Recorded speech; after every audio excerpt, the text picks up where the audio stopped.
Why, we can even look at royal England after the split from the Roman Church and see that it was no place of peace. After the death of King Henry VIII, his son Edward ruled for a short while and allowed the Protestants in England the freedom to grow and basically take over the church. But when Edward died, his half-sister Mary became queen and rapidly and brutally took England all the way back to Rome, so to speak. And that's how she got the name Bloody Mary, having been responsible for putting nearly 70 folks to death whom she didn't agree with. And as a side note, there's some conjecture that a drink invented in the 1920s called Bloody Mary was actually concocted with the former queen in mind.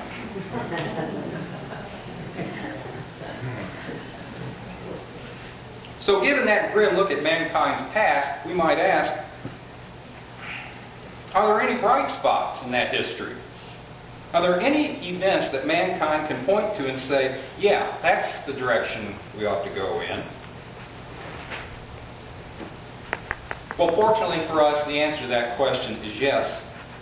And I can name 4 unique bright spots. Certainly, there are others, but I believe these 4 are of paramount importance to our current situation in this country. First bright spot. There is God's covenant with the Hebrews. Most simply, is God saying, I'll be your God, and you will be my people. Here's the God of the universe, of the cosmos, of everything, forever, entering into a personal relationship with a people. Second bright spot. God's gift of His Son to a fallen mankind. Here God is saying, I want you back, and my Son will show you the way. Third bright spot, formation of the United States, where God's law, natural law, was the formative principle of a people coming together to be a nation, and where natural law applied equally to each and every person. Fourth bright spot, the First Amendment to the Constitution of the United States, which says in part, Congress shall make no law respecting an establishment of religion or prohibiting the free exercise thereof. And that's important because we need to realize that until the formation of the United States, religion and government tended to be one and the same. And this often led to a very toxic intermingling of spirituality and politics. We saw above the brutal history of religion in England, where out-of-favor religious views could get you dead just as certain as treasonous views. In fact, in these politically religious environments, one could be spiritually sound but out of step with the reigning monarch. Such was the fate of one Thomas Cranmer, who wrote the original Book of Common Prayer in 1549. He tried to twist and turn with the rapidly shifting currents in merry old England, and he just couldn't do it. He ended up burned at the stake, like so many others. And so given all of that, in the great realm of history, the existence of a place like the United States is like an oasis, going even so far as to allow freedom of religion.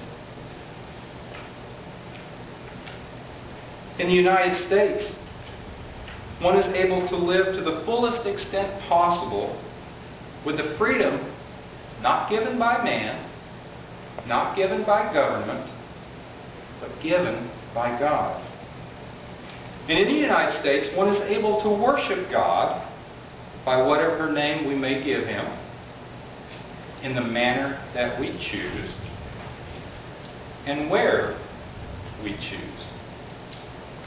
And these are the critical founding ideals of this country, painstakingly put down on paper by those who struggled to articulate those things which emanated from their souls as they strived to create a more perfect union.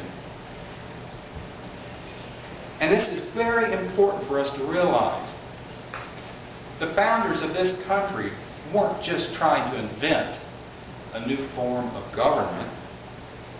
They were seeking, with God's help, to form a union of the people which would articulate and advocate and manifest to the greatest extent possible the very basic freedoms of choice, which were God's intention when He created us in His image. And so now, 230 years or so after the signing of the Declaration of Independence and the ratification of the Constitution, where are we in this great experiment of democracy and religious freedom, which sought to manifest God's intentions for His children? Where are we? Well, unfortunately, the ink was barely dry on the Constitution, and we decided that, well, not all people were exactly equal.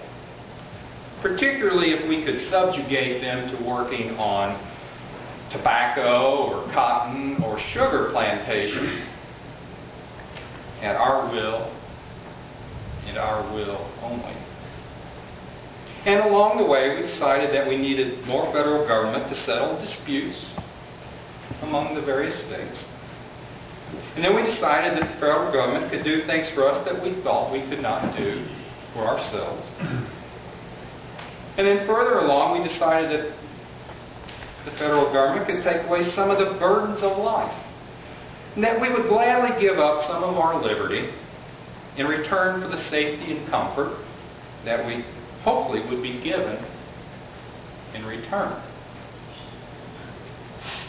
And finally, some of us decided that we did not like any religion at all. And in our intolerance of religion, we did not want to be exposed to religion in any public places. So we invented the idea that freedom of religion also meant freedom from religion. And the best place to enforce that novelty was from the federal government down to all the lower levels of government. And now we've taken this novelty of freedom from religion all the way to the point where the valedictorian of a high school class was prevented from giving a commencement speech because she was alleged to be a well-known Christian. And there was a concern that she might say something religious. So, what has happened here in the United States? Well, no matter where you stand, clearly what we have today does not look like what we started with in 1776.